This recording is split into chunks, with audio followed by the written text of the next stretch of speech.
नमस्कार, मैं डॉक्टर अजीत भारती आज फिर आपके लिए हिंदी विषय के अंतर्गत CBSE board NCERT class 10 Hindi course बा स्पर्श 2 पाठ रहेगा आपका मीरा के पद। तो इस पाठ के हम क्या लेकर आ जाए हैं, पाठ का सार हैं, जिसको अंग्रेजी में हम क्या बोलते हैं, समरी। तो चलो फिर शुरू करते हैं। तो पहला पद देखो, इसमें कुल मूल रूप से तो 2 ही पद हैं, लेकिन हमने एक पहला पद रखा, फिर दूसरे में 2 भाग कर दिए हैं, ठीक है, लेकिन लिखे 2 ही हैं।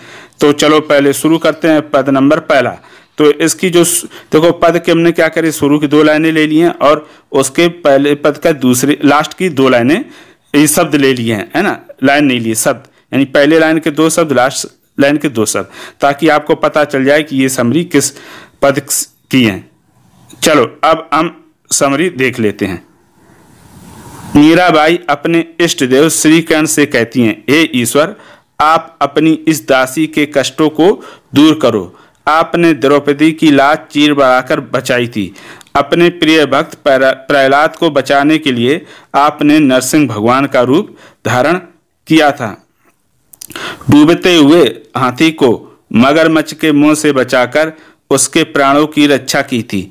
दासी मीरा कहती है, ठीक वैसे ही मेरी पीड़ा को दूर करो, अर्थात मुझे इस सांसारिक बंधनों से मुक्त करो। ध्यान रखना, यहाँ पर पीड़ा हटने का अर्थ है कि मीरा क्या कहती, आप हमें जो ये सामाजिक बंधन है इससे मुक्त कराओ, यानी ईश्वर के क्या कर दो, मिला दो या उसके दर्शन करा दो। अब इसको हम समझ लेते हैं ठीक से। देखो मीरा क्या कहती है कि जिस प्रकार आपने द्रौपदी के कष्ट को दूर किया था, जिस प्रकार आपने प्रहलाद के कष्ट को नरसिंह भगवान बनकर दूर किया था, जिस प्रकार आपने मैरावत हस्ती है उसके कष्ट दूर किए थे, ठीक वैसे ही मेरे भी कष्ट क्या कर दो, आप दूर कर दो। क्योंकि वो जानती हैं कि मीरा कि उनके कष्ट को, पीड़ा या कष्ट को दूर सिर्फ कौन कर सकता है, भगवान श्री कृष्ण ही कर सकते, दूसरा कोई नहीं कर सकता है। तो ये हो गया आपका पद नंबर पहला। अब आता है पद नंबर दूसरा, ठीक है। तो पद नंबर दूसरे के 2 भाग हैं। तो पहले वाले भाग का देखो, हमने पहली लाइन के 2 शब्द लिख दिए, श्याम माने, और अंतिम लिख दिए बाता सरसी। तो इसका सार यानी समरी कुछ इस प्रकार से है। मीरा अपने इष्ट कृष्ण से प्रार्थना करती हैं कि हे श्याम, तुम मुझे अपनी दासी बना लो। हे गिरधारी लाल, तुम मुझे अपनी सेवा करने वाली के रूप में रख लो। मैं सेवका के रूप में आपके बाग बगीचे लगाऊंगी, जिसमें आप घूमने जा सको। इसी बहाने रोज सुबह आपके दर्शन कर लूंगी। मैं वृंदावन के बाग बगीचों और गलियों में आपके ही गीत गाऊंगी। तुम्हारी सेवा करते हुए दर्शन भी हो जाएंगे। तुम्हारे नाम स्मरण के रूप में मुझे जेब खर्च भी मिल जाएगा। इस प्रकार मुझे आपके दर्शन, स्मरण एवं भक्ति रूपी 3 जागीर आसानी से मिल जाएंगी, जिससे मेरा जीवन सफल हो जाएगा। अब इसको देखो ऐसे समझ लो कि मीरा क्या कहती है श्री कृष्ण से, वो कहती हैं कि हे श्याम, मुझे क्या करना, अपनी दासी बना लो, और दासी बनकर हम क्या बन जाएंगे, आपकी सेवका, और सेवका बन के क्या करेंगे, आपके जो बाग बगीचे हैं उनकी मैं देख रेख करूंगी, जिसमें आप प्रतिदिन क्या होंगे, घूमने या टहलने आएंगे। इसी बहाने आपके मुझे क्या हो जाएंगे, दर्शन हो जाएंगे, ठीक है।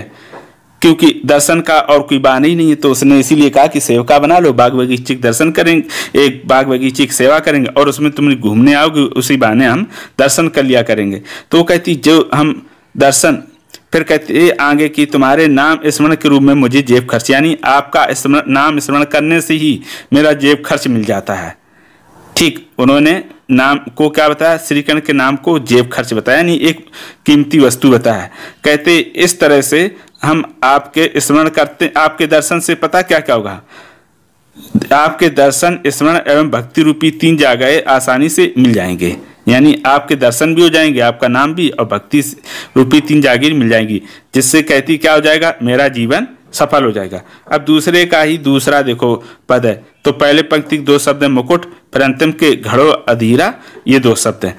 अब इसका सार इस प्रकार से रहेगा मीराबाई श्री कृष्ण के रूप में सौंदर्य के बारे में कहती है कि आपके माथे पर मोर पंखों से बना मुकुट सुंदर दिखाई दे रहा है। शरीर के पीले वस्त्र और गले में पड़ी वन के फूलों की माला बहुत सुंदर लग रही है।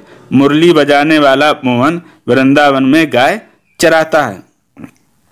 मेरे प्रभु का वृंदावन में ऊंचा महल बना है। मैं महल के बीच में सुंदर फूलों से सजी फुलवारी बनाऊंगी। उसके बाद मैं लाल रंग की साड़ी पहनकर अपने सांवले के दर्शन करूंगी। फिर आगे वो कहती हैं, मीरा अपने प्रभु से प्रार्थना करती है कि हे भगवान, आप आधी रात को यमुना नदी के किनारे अपने दर्शन देने के लिए अवश्य आना, क्योंकि मेरा मन तुमसे मिलने के लिए बेचैन अथवा व्याकुल है। ठीक, तो अब इसको सरल भाषा में समझ लो।